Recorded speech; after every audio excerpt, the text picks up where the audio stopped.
이재명 대통령이 오늘 여야 정당 지도부 청와대에 초청해가지고 오찬 간담회 진행하는데요. 새해 맞아서 국정운영 뭐 방향도 얘기하고 지금 좀 전에 한중 한일 정상회담도 있어서 성과도 공유를 하는데 국민의힘이 이번에도 불참을 했어요. 송원석 원내대표가 사실 신년 인사회 때도 안 갔잖아요. 장도혁 대표 그때 이명박 전 대통령 만나러 가고. 송원석 원내대표가 지금이 한가한 오찬 쇼를 할 때가 아니다. 제1야당 대표 단식 농성 현장에 찾아와서 손잡고 야당이 절박하게 요구하는 것이 뭔지 경청해야 할 때다라고 비판을 했더라고요. 근데 국민들이 보기에는 스스로들 별로 절박하지 않은 것 같아요. 그래서 장도혁 대표가 뭐 특검 관철을 위해서 단식을 시작했습니다만 오히려 그에 대한 해석이 한동훈 전 대표 징계로 인해서 악화된 당내 여론을 정면 돌파하려는 단식 아니냐. 근데 이런 시각이 더 지배적이잖아요.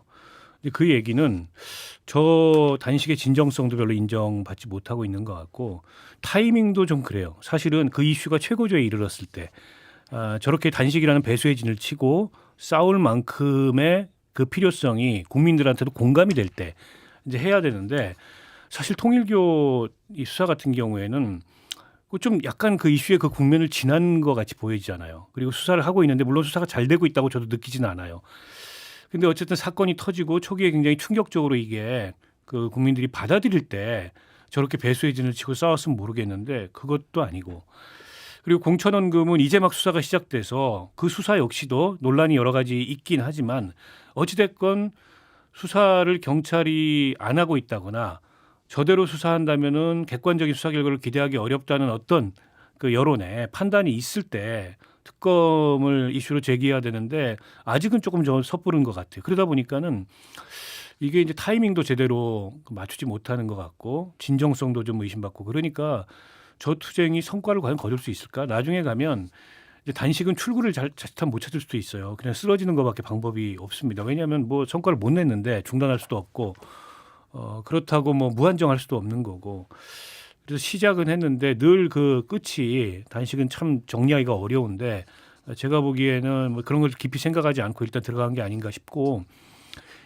여당 입장에서는 야당 대표가 뭐 저렇게 막 일주일 이상 로텐도홀에서 단식하고 그러면 신경 쓰이죠. 그게 어떻게 신경이 안 쓰이겠습니까? 이제 그런데 거기서 가장 신경이 쓰이는 게 뭐냐면 여론입니다. 여론이 저기에 이제 그 움직이기 시작하면 그러니까 과거에 드루킹 특검을 문재인 정부 때 받을 수밖에 없었던 게 여론이 그렇게 작용했기 때문에 그래요. 근데 그런 여론을 끌어낼 수 있을까? 그런 측면에서 제가 보기에 장동혁 대표가 막 결단을 하고 몸을 상해가면서 저 투쟁을 하긴 합니다만 성과 있을지는 좀 잘 모르겠어요. 그래서 저는 단식하면서 왜 그러면 대통령실에 그 오찬이어서 조금 애매하긴 합니다만 원내대표라도 가면 되죠. 대통령실에서 당신은 당대표 아니니까 오지 마. 이러지 않을 거예요.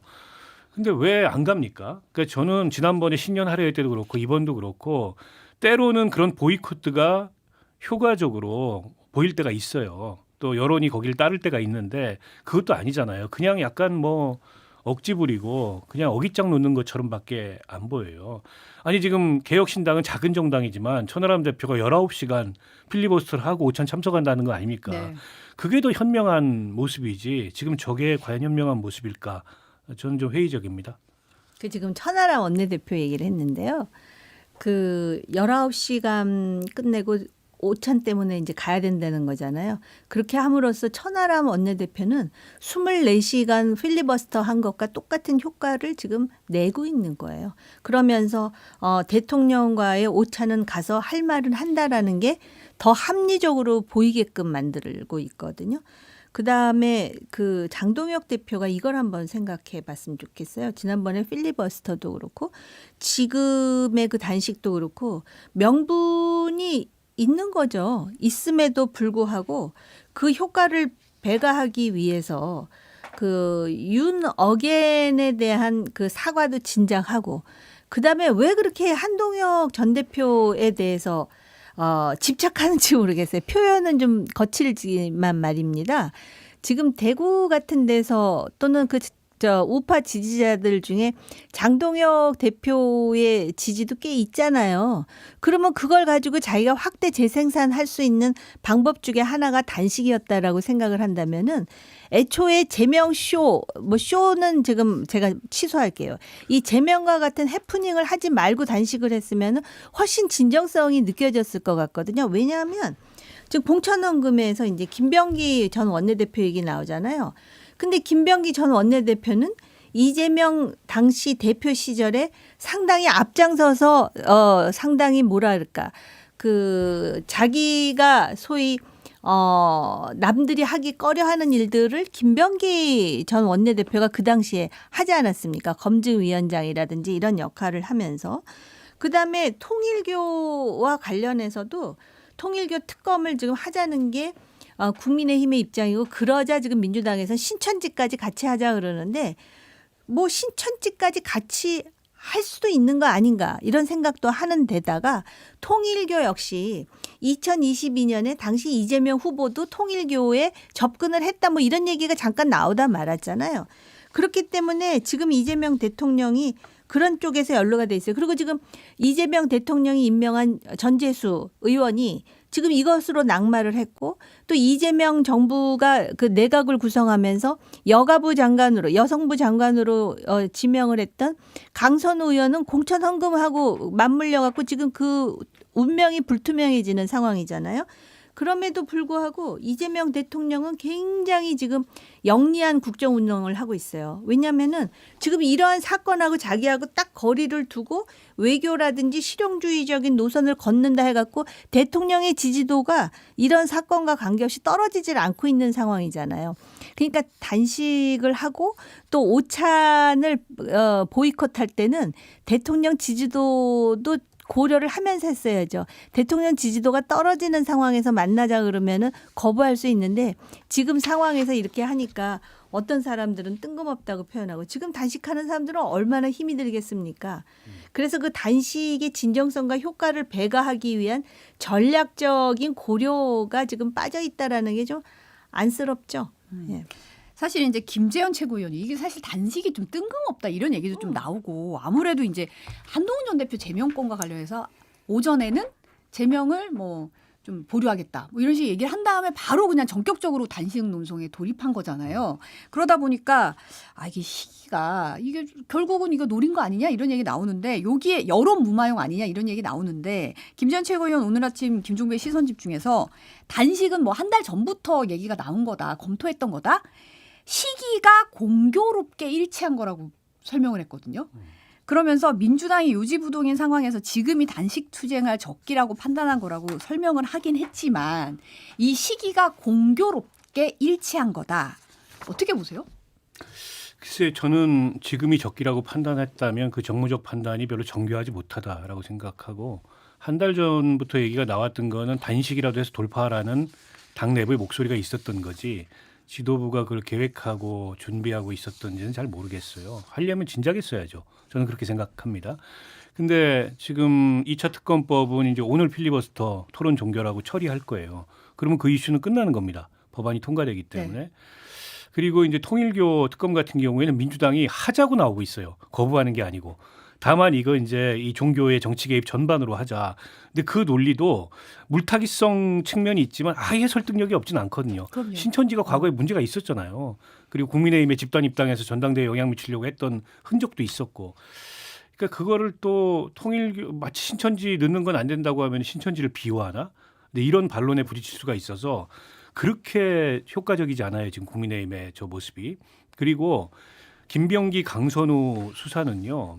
저는 다음 주에 저는 이 수사에 대해서 사실 할 말이 많아요. 이해할 수 없는 점들이 너무 많은데 어찌 됐건 간에 다음 주에 강선우 의원 소환해서 영장 청구할 가능성이 있습니다. 그리고 김병기 소환하고 거기도 바로 영장 청구할 가능성이 있어요. 그러면 수사가 되는 걸로 보여요. 물론 그 윗선 수사가 안 되죠. 그 점은 이제 구조적으로 이 수사의 지금 문제점이고 한계인데 국민의힘이 그런 거에 대해서 날카로운 비판을 못했어요. 근데 덮어놓고 특점 수정하면 뭔 얘기야. 지금 구속영까지 청구하는 영장까지 청구하는데 이렇게 됩니다. 설득력이 떨어져요. 그러니까 저 그냥 내부용이구나. 결국 한동훈 징계 이거 무마하기 위해서 국면 전환하기 위해서 자기 리더십 흔들리니까 그거 다 잡기 위해서 지난번 필리버스터처럼 단식카드 꺼내들었구나 이렇게밖에 안 보이는 거예요. 김재원 최고야 뭐 지도부 일원이니까 저렇게 얘기했지만 설득력이 별로 없다. 때문에 근원적으로 지금 문제가 된 이 한동훈 전 대표에 대한 비정상적인 징계를 접고 그러면 정치적 해결을 모색하고 힘을 모아서 대여 투쟁을 하자. 이러면 오히려 저기에 이제 새로운 힘이 붙을 수가 있는데 당내에서 누가 저기에 동조해 가지고 뭐 내놓고 이제 장동혁 대표 비판은 안 하겠죠. 밥 굶고 앉아 있는데 누가 동조해 가지고 저 단식에 나서겠어요. 그러니까 이게 당내 힘도 안 실리는 이제 그런 지금 대여 투쟁을 선택했다 이렇게 보여요. 지금 이제 중요한 말씀하셨는데요. 사람이 밥을 굶고 있으면요 비판하기가 쉽지 않아요. 그래서 지금은 그렇지만 이제 열흘 지나고 막 이렇게 시간이 지나가지고 굉장히 그 몰골이 그 엉망진창인 상황이 되면은 지금 당장 그런 것 때문에 난감한 지경에 이르는 사람은 오히려 한동훈 전 대표가 될 가능성도 있어요. 지금 이제 제명을 결정하면은 오히려 저쪽에서 지나치게 과한 징계를 했기 때문에 그 행동 반경이 훨씬 넓어질 수 있는데 갑자기 무슨 생색이라도 내듯이 뭐 재심은 열흘 동안 그 열흘 이내에 재심 신청을 하게 돼 있기 때문에 그거는 받아주는 게 아니라 당규상 그런 거거든요. 그렇게 하면서 갑자기 단식에 접어들잖아요. 그러면은 이게 이제 점점 그 초췌해질수록 그 단식에 대한 뉴스가 늘어날 수가 있고요. 그러다 보면은 한동훈 전 대표의 징계가 사실상 이렇게 그 소위 헤드라인에서 이렇게 점점 멀어질 가능성이 있단 말이에요. 그러면은 한동훈 전 대표가 무엇을 결정할 것인가? 여기다 대고 이제 법정 소송에 들어갈 것인가? 아니면 탈당할 것인가? 뭐를 해도 이 단식이라는 게 일정 정도 가려주는 효과가 있을 것이다라는 것까지 계산한 게 아닌가. 그러니까 제가 볼 때는 통일교라든지 내지는 지금 공천특검 이전에 우선순위가 그거 아니었어라는 합리적 의심까지도 하게 만들어요. 왜냐하면은 오로지 지금 지방선거를 생각하고 대여 투쟁을 생각한다면 지금 하고 있는 방향이 대한 투쟁이지 대여 투쟁이 아닌 것 같이 보여지는 측면이 많거든요.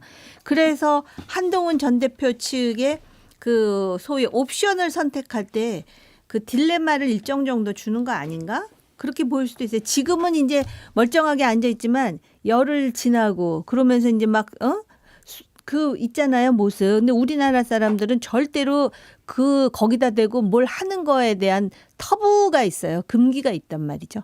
근데 사실 이제 장동혁 대표 같은 경우는 나는 관대하다. 뭐 이런 뉘앙스로 이제 반대하진 않죠.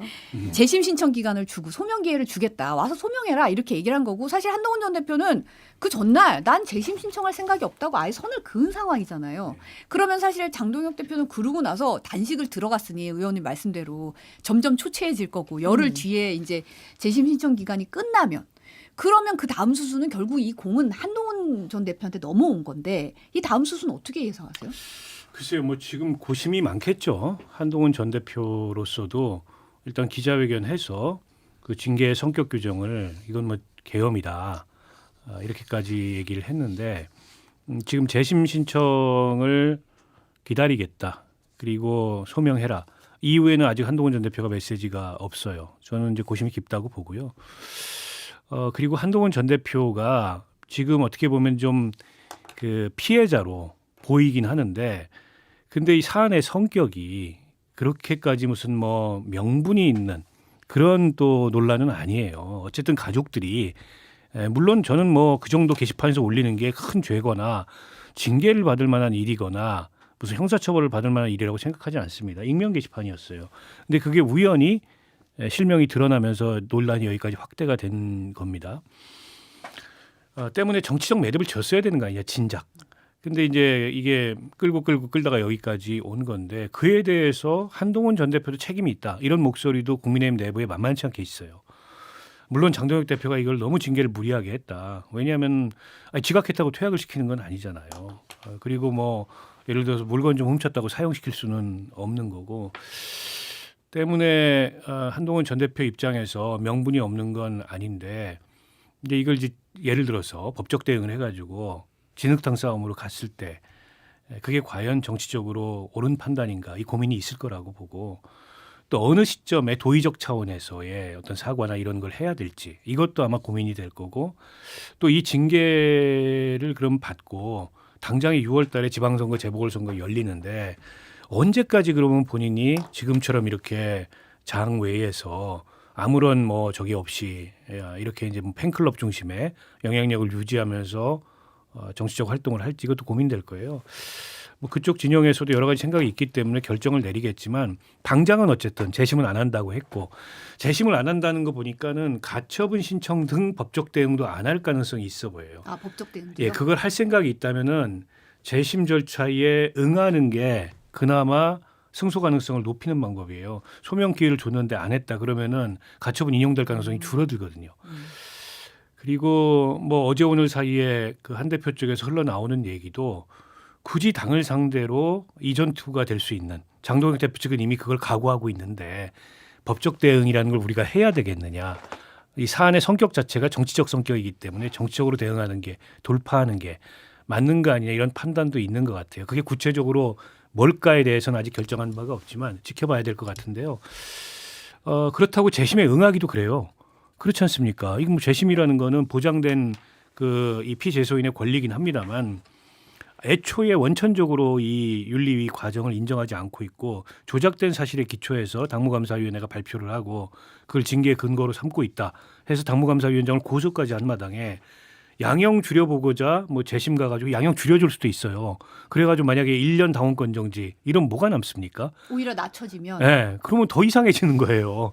그때 가가지고 그럼 뭐 가처분을 할 겁니까? 그때 가가지고 이거는 뭐 이 정치적인 어떤 징계다 이렇게 항변을 할 거예요. 그래서 저 재심은 응할 수가 없는 재심이라고 보고 다만 이제 이후에 어떻게 할 거냐 본인이 뭐 가처분, 본안소송 이런 법적 대응 경로로 갈 거냐 아니면 저게 부당하고 말도 안 되는 그리고 일종의 한동훈 제거 죽이기 징계이긴 하지만 그에 대해서 법적 대응을 하기보다 우리가 정치적으로 다른 돌파를 하겠다. 예를 들어서 재보궐선거 때 무소속 출마나 이런 걸 통해서 국민들로부터 유권자들로부터 지지층으로부터 심판받겠다. 뭐 이렇게 나올 수도 있겠죠. 좀 지켜봐야 될 것 같습니다.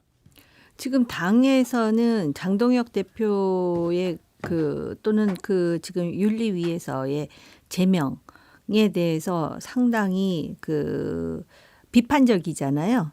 그런데 해법으로는 장동혁 대표 제명을 하지 말아라. 제명 철회. 그러나 한동훈 전 대표도 사과하라. 이렇게 나오거든요. 의총에서 그런 얘기 나왔다고 왜냐하면은 전혀 아무것도 안 했는데 일방적으로 쳤다기보다 빌미가 있잖아요. 그 댓글이라는 게시판. 그래서 그 게시판과 관련해서 그러자 한동훈 대표 측에서 사과 이미 했다. 더 이상 사과할 일은 없을 것이다.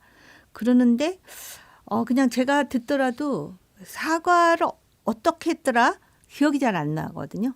근데 중요한 거는 사람들한테 사과를 받았다라는 인식이 확고히 이렇게 각인이 되어 있어야 되는데 어딘가에서 사과를 의원님은 기억나세요? 저도 기억 안 납니다. 네, 성앵커님은 기억나십니까? 사실 방송에서 진행자가 여러 차례 사과에 대한 얘기를 했는데 그렇게 안 했습니다. 제대로 한 적이 없어요. 근데 이렇게 사과를 다른 쪽으로 했다 그래요. 넘어갔거든요. 사과를 했다 뭐 그러는데 그 최근 방송에서 네. 비슷하게 이제 얘기한 거는 있는데 저희가 사과를 하라고 얘기하면 사실은 깔끔하게 해야 되거든요. 사과는. 깔끔하지가 않았다는 건가 봐요. 그래서 그런 상황에서 사람들은 앞으로 이제 한동훈 전 대표가 어떤 대응을 할 것인가에 굉장히 관심이 많아요.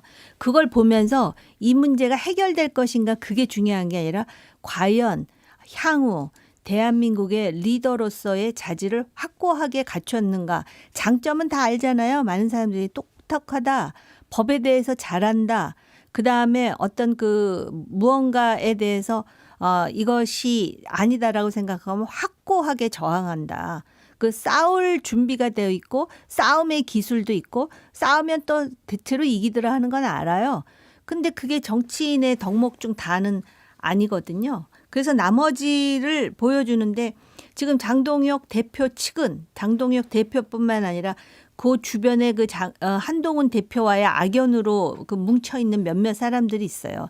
저는 그 사람들도 이 정치를 이런 식으로 하면 안 된다라고 비판도 많이 했고 아직까지도 참 저렇게까지 해서 솔직히 당에 도움이 안 되는 사람들이라고 생각은 하지만 한동훈 대표도 그렇다면은 뭐 아까 말씀하셨듯이 스스로 독자적으로 뭘 하든 아니면 그 안에서 투쟁을 하든 저 사람은 진짜 리더십이 있구나라는 거를 지금 보여줄 어떻게 보면 기회예요. 제가 볼 때는 이거 기회라고 봐요. 기회가 될지 어떻게 될지는 좀 지켜봐야 될 것 같고 지금 김경 서울시 의원이 어제 두 번째로 경찰에 출석해서 조사를 받았는데요. MBC 단독 보도 따르면 김 시의원이 경찰 조사에서 출마 지역을 물색하던 중에 강선우 의원 보좌진인 남전 사무국장이 강 의원 사정 언급을 하면서 도우면 되지 않겠냐. 먼저 돈을 요구했다는 겁니다. 그러면서 남 씨가 이제 강 의원과 만나자고 제안을 해서 돈을 전달했다. 이렇게 주장을 했다는 거예요. 이렇게 보면 이게 완전 세 명이서 주장이 완전히 엇갈리고 있어요. 그러니까 사실은 세 명의 주장이나 진술이 엇갈리는 거는 경찰 수사의 관점에서 보면은 기회예요. 그렇죠. 그렇죠. 이건 기회입니다. 세 사람의 그 진술이 일치하면 거기서 이제 수사가 끝나는데 일치하지 않으면 이걸 고리로 각자를 다 압박하면서 실체적 진실을 규명하는 굉장한 기회인데 이게 무능한 건지 의도된 무능인지 관리를 하는 건지 제가 보기에는 이 수사를 이해할 수가 없습니다. 일단은 굉장히 늦었잖아요, 수사가. 그래서 핵심 피의자가 출국을 해버려서 열흘 있다가 돌아오고 그리고 그때서야 이제 압수수색을 나가고 지금 김경 씨 두 번이나 소환을 했는데 강선우 의원은 다음 주에요. 보통 이런 경우에는 동시에 소환합니다. 그래서 양쪽을 이렇게 압박하면서 서로 이게 말이 맞는지 이렇게 수사를 하는데 글쎄요, 경찰이 아무리 특수수사 경험이 제한된다고 하더라도 이런 기초적인 것조차 모를까요? 그러니까 지금 김경 씨 수사 내용을 강선우 의원 쪽에 다 알려주고 있어요. 김경이 이렇게 진술했다고. 그럼 강선우 의원한테 압박이 안 되잖아요. 강선우 의원은 그것만 택하면 됩니다. 김경의 진술을 인정할 건지 아니면 부인할 건지. 근데 이 수사에서 구조적으로 중요한 건 김병기 의원도 안 된다고 했는데 어떻게 다음날 공천을 받았냐. 거기서 그러니까 김경, 강선우, 김병기 이외에 다른 개입이 있느냐. 이겁니다. 그게 핵심이에요. 근데 거기까지 수사가 못 갈 것 같아요. 이렇게 되면은. 그래서 안 가려고 하는 거 아닌가? 이런 생각이 솔직히 저는 들고요. 저는 김경 씨는 변호사의 조력을 상당히 받았다고 생각합니다. 그래서 이거 부인할 수 없다. 녹취록이 존재하기 때문에 인정하고 처벌을 줄이자. 이쪽을 갔다고 봐요. 본인도 처벌받습니다. 공여자이기 때문에. 근데 이제 강선우 의원은 기존에 이제 부정을 했었어요. 그거를. 두려웠겠죠, 본인이. 이렇게 된 몰락인데. 근데 지금 그 남모라는 사무국장도 마지못해 지금 받은 사실은 인정하는 것 같아요. 그러나 지금 김경 씨의 그 진술에 따르면 그 사무국장이 자리를 비웠을 때 줬고 그 사무국장 얘기는 강선우 의원이 뭔가를 실으라고 했다, 차에. 쇼핑백을 실으라고 했다. 그러면 대체로 김경과 그 남모라는 사무국장의 그 진술의 결이 같은데 문제는 김경의 입장은 유도했다는 거 아닙니까? 그 남모라는 사무국장이. 그러면 셋 다 공범인데 셋 다 지금 서로 다른 얘기를 하면서 자기한테 유리한 얘기를 하고 있어요. 강선우 의원이 화요일 날 나와서 어떻게 하는지 지켜봐야 되겠습니다만 이런 경우에 물증이 안 남기 때문에 결국 진술의 일관성, 구체성, 신빙성에 기초해서 판단할 수밖에 없는데 일단 김경 씨의 진술이 더 믿을만하다 이렇게 볼 것 같아요. 상황이 이쯤 되면은. 왜냐하면 처벌을 감수하고 내가 줬다고 하는데 그리고 사무국장 자리 비웠을 때 같이 만났다가 장소, 시간 다 특정할 수 있을 거 아닙니까? 저는 이렇게 되면 강선우 의원이 뭐라고 나가서 진술을 하든 간에 저는 그 김경 씨의 진술에 기초해서 강선우 의원에 대해서 영장이 청구될 가능성이 상당히 있다고 봅니다. 이게 1억 이상의 뇌물이면 뇌물이면 처벌이 훨씬 더 크고 네. 정치자금법 위반이어도 처벌이 작지 않습니다. 때문에 강선우 의원은 이제 둘 중 하나 남았어요. 자기 선에서 그 처벌을 감당하고 끝낼 건지 아니면은 다른 어떤 이 공천의 구조적인 문제 여기까지 본인이 이제 확대되는 수사에 응할 건지. 근데 경찰이 그 전에 이게 공천 일반의 문제로 휴먼 에러가 아닌 시스템의 문제로 수사를 확대하려는 의지가 있는지 모르겠어요. 제가 지금까지 보기에는 별로 그 의지가 없어 보여요. 아니 시스템 에러라고 생각하고 의지가 있어도 경찰의 역량으로는 파헤치기가 본인들이 자기가 공천을 위해서 뭔가를 주었고 그게 성공했다면 밝히겠습니까? 주로 이제 실패하거나 또는 거기에 그 뭐랄까 나름대로 불만이 있는 사람들의 입에서 나와야 되는 것인데 저는 오히려 지금 이렇게 서로 다른 말을 하는 와중에 몇 가지 결론은 낼 수 있다고 보이거든요. 돈은 주고받은 거라고 보입니다. 왜냐하면 강선우 녹취가 있고 또 준 사람이 줬다 그러잖아요. 단지 김경 시의원은 제 생각인데요. 거짓말 시키는 거 한 가지는 있죠. 수개월 후에 돌려받았다 그러거든요. 그런데 원래 그 뇌물이라는 게 그렇답니다. 준 사람은 그렇게 큰 벌을 받지 않는데요. 그래서 이실직고하되 받은 걸로 하는 게 아닌가. 그다음에 이 국장이라는 사람에 대해서 김경이라는 사람이 무슨 억하심정이 있는 것도 아닌데 먼저 접근해서 도와주라 그랬다. 강선우가 어렵다 그런 얘기를 했다는 말을 했을 이유가 있을까. 그게 사실 아닐까? 이렇게 이제 상상하게 돼요. 그건 진실은 제가 모르지만은요. 그런데 이 국장은 처음부터 거짓말했잖아요. 자기는 아무것도 모른다고. 그랬는데 그리고 그 돈을 주고받을 때 그 자리에 없었다 그래서 이 사람은 별로 연루되지 않았을 수도 있겠다라고 생각한 사람들이 많았을 텐데 오히려 자술서 내용을 보면은 국장이 적극적으로 두 사람 사이에 어떤 매치메이킹을 했다라는 거 아닙니까? 강선우 의원은 거의 습관적인 거짓말을 하기 때문에 신뢰가 많이 떨어질 것 같아요. 그러니까 장관 후보일 때도 그랬고 지금 이 사건과 관련해서도 명백하게 두 가지 거짓말을 하고 있다라고 많은 사람들이 생각할 거예요. 이런 상황에서 제가 관심 있는 부분은 어느 거냐면 김병기 전 원내대표가 그 당시 공천관리위의 간사였음에도 불구하고 그 이런 얘기 그다음에 그 하소연하는 강선우 의원의 그 내용까지도 녹취를 했음에도 불구하고 그 다음날 공천관리위에 나타나지 않은 거. 오히려 그게 저는 더 의심스럽고 궁금해요. 그렇기 때문에 그럼 김병기는 이 사건에서 완전히 빠져 있는 건가? 그다음에 아까 의원님께서 지적하신 대로 그럼 윗선이 있는 건가? 이런 부분이 궁금한데 경찰의 의지나 역량으로 볼 때 그거 찾아낼까 싶은 마음은 있어요. 그러니까 저는 조금 달리 보는 게 이게 역량 문제는 아닌 것 같아요. 이 정도 수사를 더군다나 그 녹취 파일 같은 게 있는데 명백한 물증이 이렇게 수사하는 거는 그거는 역량 문제라기보다도 약간 의지의 문제인데 역량이 아니라 의지다. 이게 수사를 파헤치는 건지 덮고 있는 건지 솔직히 모르겠어요. 굉장히 의심스럽습니다. 왜냐하면 보세요. 압수수색을 했는데 그 김경 씨 집 중에 강서구에 있는 주택만 압수수색하고 서초동 주택은 압수수색을 안 했대요. 평소 술퇴근하는 곳은 이렇게 안 하거든요. 네. 그런데다가 김경과 강선우를 거의 동시에 불러서 양측의 말이 맞는지 이렇게 수사를 하는 게 압박하면서 근데 지금 김경이 뭐라고 진술했는지가 보도를 통해서 강선우 의원한테 다 들어가고 있어요. 강선우 의원은 그걸 이제 법률 전문가하고 상의하면서 대비를 할 거예요. 이런 것도 제가 보기에는 좀 이해하기가 어려운 그런 모습이고 그다음에 김병기 의원 관련된 수사도 이것도 굉장히 늦었잖아요. 강제 수사가. 그러니까 민주당이 손절한다. 이 상황 정치적 상황을 보고 수사에 들어가는 거예요. 그랬다 보니까 뭐 금고가 어디 갔니 지금 뭐 이러고 있어요. 압수수색을 했는데 저 금고 찾을 수 있을까요? 제가 보기엔 못 찾는다고 봐요. 이렇게 수사를 하면.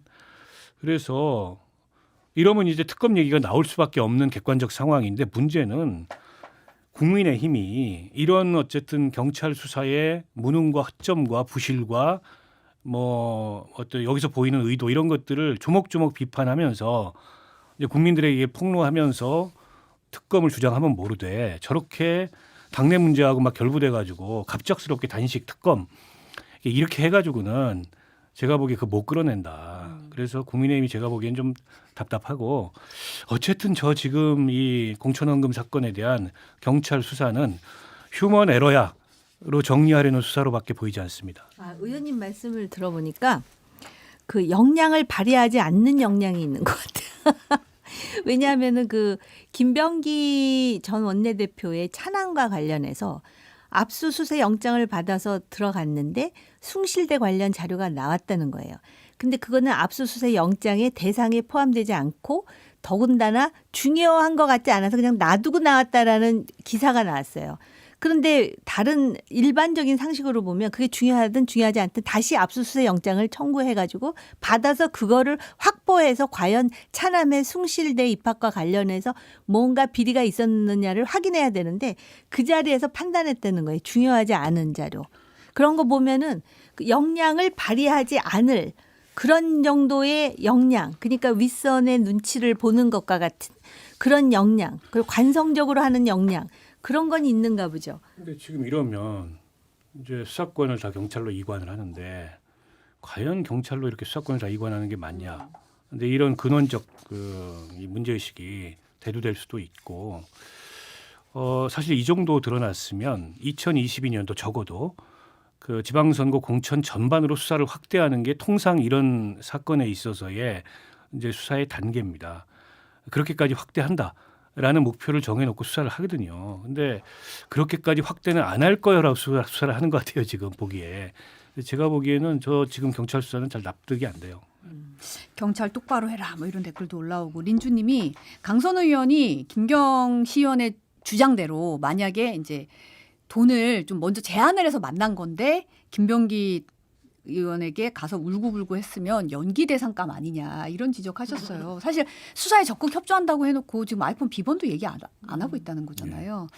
다음 주 경찰 조사에서 3자 대질 신문도 예정이 돼 있다고 하는데 이 부분도 이제 어떻게 될지 의원님 말씀대로 영장을 칠지 아니, 저렇게 그것도 범행 봐야 될것 같아요. 부인하면은 저 구속사유거든요. 저는 바로 영장 청구 들어갈 수도 있다고 봐요.